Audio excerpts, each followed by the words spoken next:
Karibu kijana. Asante. Ongea shida yako. Sasa hapo fadhale. Mimi nikuja hapa, mimi na shida yangu moja. Ndio.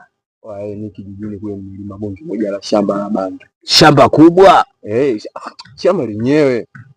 Unaelewa? Sasa mimi nimekuja hapa ina shida yangu hii moja. Sawa. Nataka unije dawa, niende nikaichimbie pale kwenye ile shamba. Yaani hata maaskari wakija vile wakiliona namna hii, yani wanaona kama vile mahindi, yani wasioni kwamba ni bangi.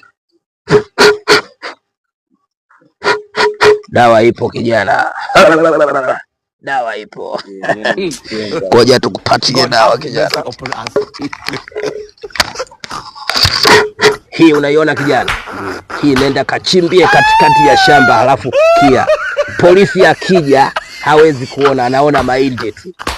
Sijui tunaelewana kijana? Uhakika. Fanya haraka.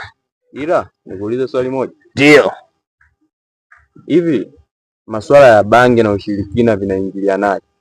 Kijana, unakuja kunipima akili kumbe, na wakati ulikuwa unajua. Umekuja kutafuta dawa kwa mganga wakati unajua dawa na bangi havikubaliani. Hivi vijana mkoje nyinyi? Wewe mnakuja kuwapima waganga kihivyo? Mshindwe nyinyi. Mtoto mdogo anakuja kunipima akili.